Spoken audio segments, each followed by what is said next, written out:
UGREEN is one of the companies na akala mo maliit lang na brand, no? But they're actually huge. In fact, when I went to Las Vegas last January, isa yung UGREEN sa may pinakamalaking booth sa CES. No? Nakakagulat din yun. So this is it, no? Ito yung laman niya. There you go. Magnetics. So this is something that they are basically marketing for those who have iPhones maybe, or yung mga merong case na may magnetic attachment sa likod. Okay?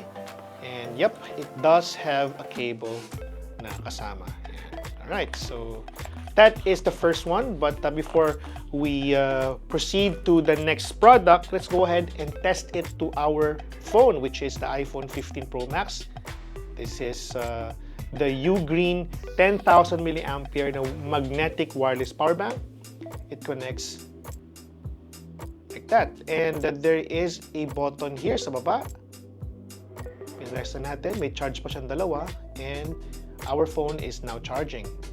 Now let's move on to the next charger that we have right here. This is the UGREEN 10,000 milliampere two-way fast charging power bank. It's not magnetic, but at least this will allow you to charge multiple devices at once.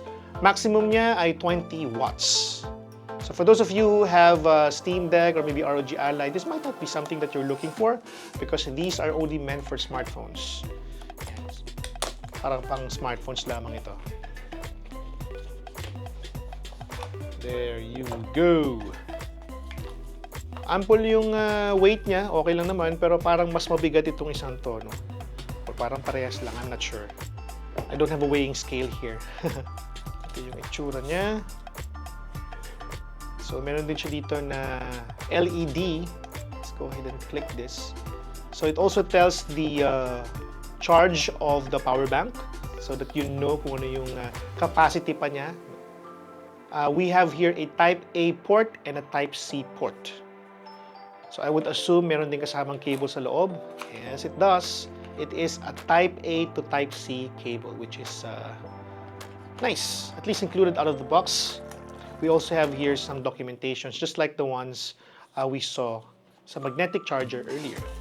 So we have two na, no? We have the magnetic charger and we also have this one right here. Siyempre, you have chargers, you need cables. Although may kasamang cable ang dalawang devices that we just unboxed, but this one is 1 meter cable.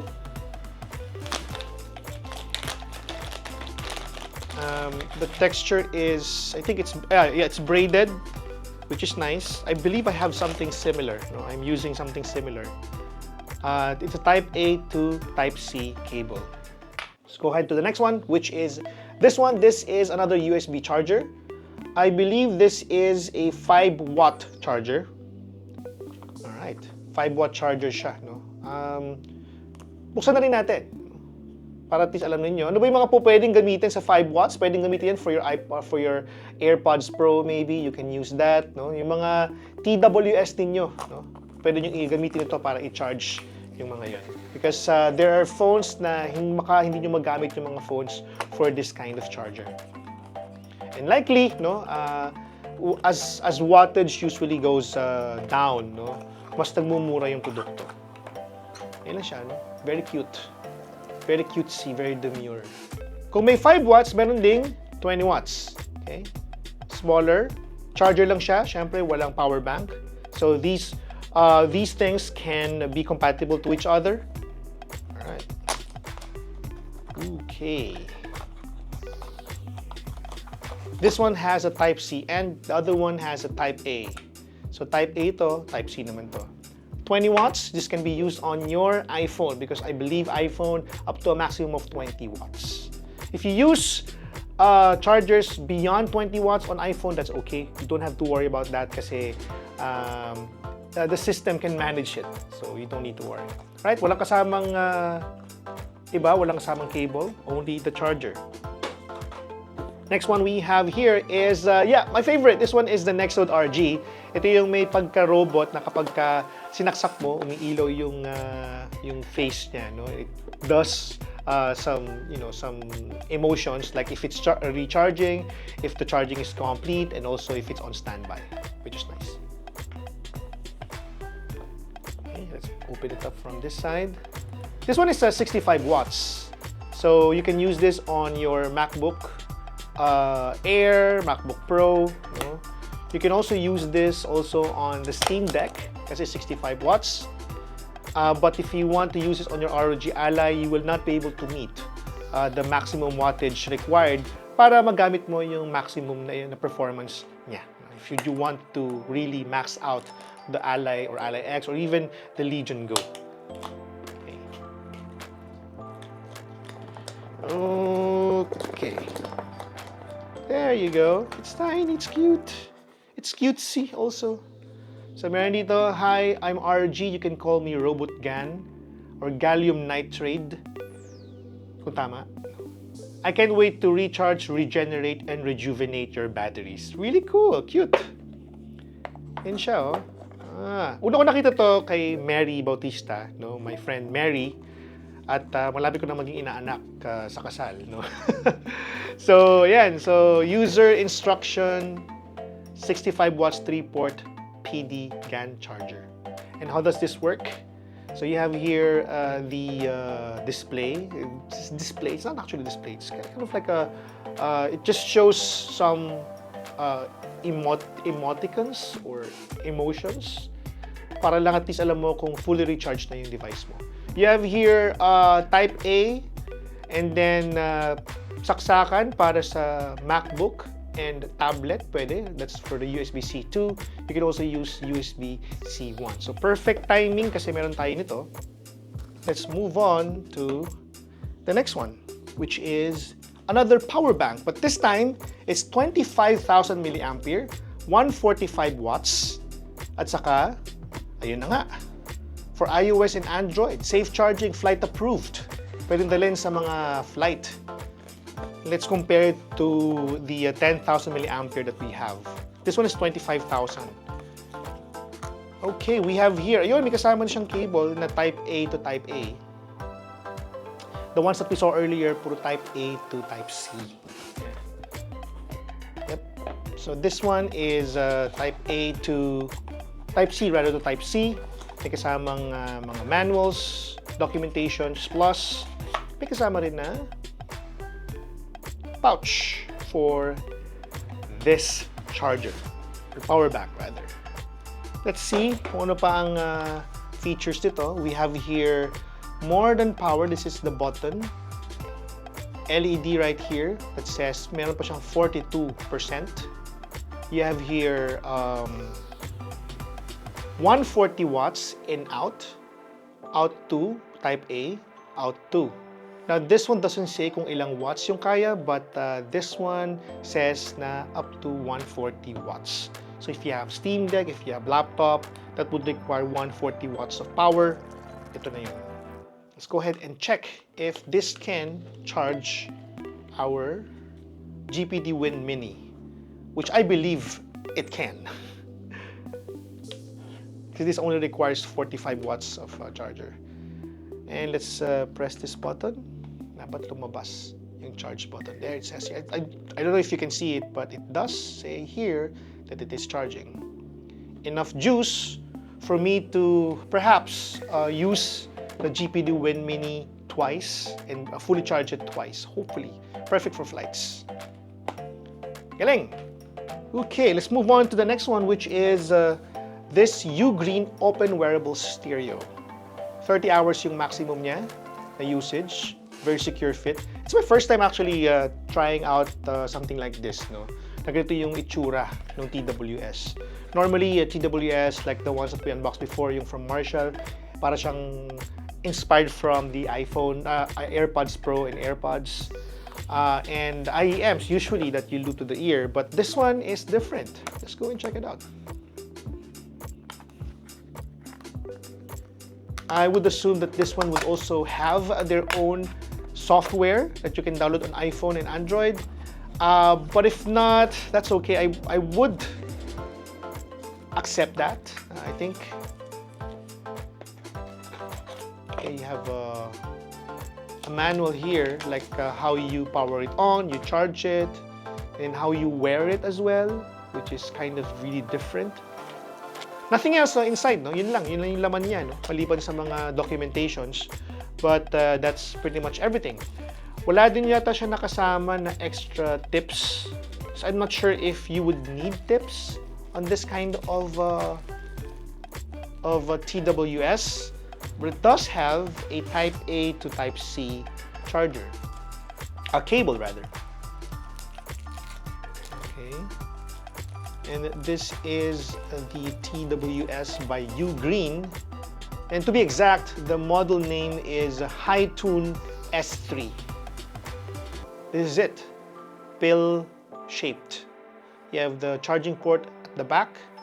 You have UGREEN logo there. There's probably this LED notification. And if you open it, ayan siya. Oh, meron pa siyang cover for the charging. So yeah, so there is now the UGREEN app. We just downloaded it. Let's fire it up. Tignan natin kung makita niya itong app, itong TWS ito, no? Because sayang kasi there's the only way for me to control it is through the touch, capacitive touch controls. But if only there's a way for me to control it using an app, mas maganda sana, no? Let's allow this, add device. So, it says here, it means that the app does not currently support it. So, yun lang. Hindi siya available, but it does not stop us from actually still using this device. So, let's move on to the last one, which is this one, still an audio device. This is the HiTune Max5c. So, ano ba yung mga features niya dito, no? Adaptive ANC. Meron siyang spatial sound at saka up to 75 hours ang kanyang maximum na charge time, no? So, ibig sabihin, ilang flights yun? Matagal-tagal, no? Tagal-tagal yan.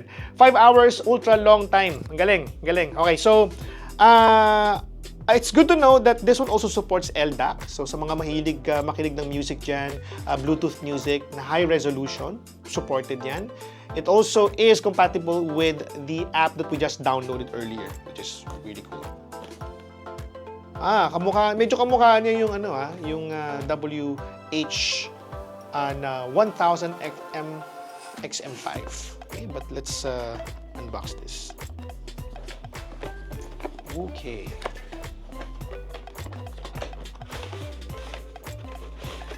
That's it.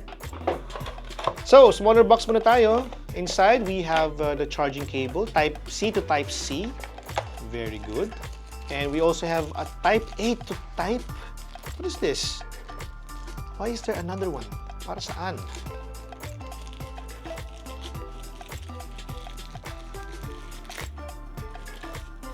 Oh, it's Type A to Type C.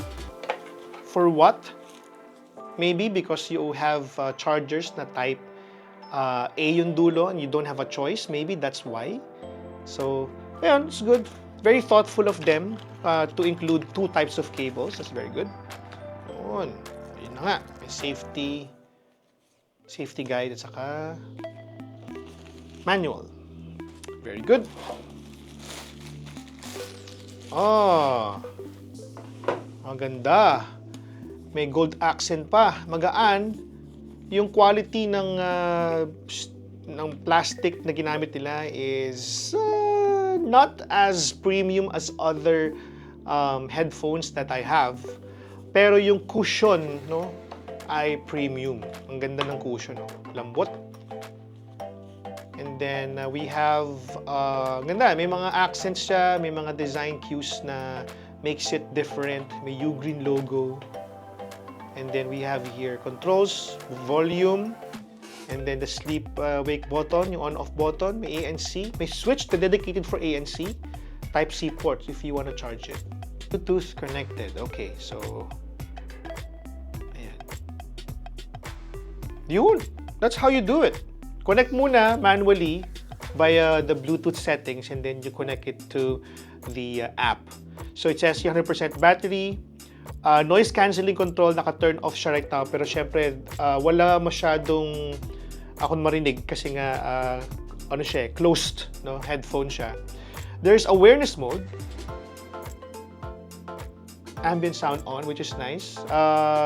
Siyempre, yung number of microphones ng headphone na to would matter. Kaya hindi siya sing lakas ng other ANC headphones that I have. No? For example, yung JBL Tune Pro, and the other one is yung WH-XM5, 1000 XM5. But if I turn on the noise cancelling control, that's really not bad. The quality is good, very good. So, may mga equalizer din siya. Sumisigaw na yata ako, no? Kasi, dahil doon, no? Noise cancelling off, okay? Click ko lang yung awareness, no? Para lang at least I can talk properly. Kasi it's hard to talk without any awareness mode enabled. Quality, equalizer, may classic, jazz, electronic, popularity, classical, rock, bass, and treble. There doesn't seem to be a way for me to modify that. Walang equalizer talaga. Na customizable, no? I should say that. Gaming mode, there is, no, for latency purposes. So if you're playing games, yung latency or yung pagka-late ng display sa kayo narinig mo would be almost the same. So you can just enable that. And when I tap it, no, may sound cue din.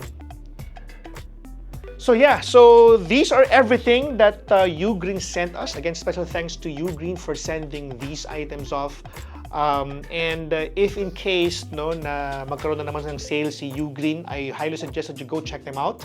Of course, we will be publishing some articles about the prices of items kapag nag-sale uli sila.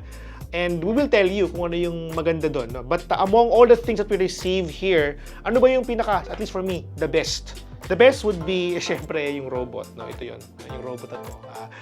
Para sa akin, ito yung the best. No? Pangalawa would be the Max5c. This one, for its price, no, kompleto naman siya kahit papano. There's one thing that I didn't want, which is the spatial sound. It's kind of half-baked, at least for me. The next one would be this charger, 25,000 milliampere charger. And also this one, this is perfect for my iPhone 15 Pro Max and cases with MagSafe cases. And syempre, next would be the smaller chargers and this one. Hindi naman sa ayaw ko nito, no, but this is something na hindi ko masyadong kailangan for now because whenever I go to some events and maybe to travel, no, the best dadalhin ko would be this one kasi mas kailangan ko ito. Mabigat siya, yes, but again, need over aesthetics and function and weight. That is at least, no, for me.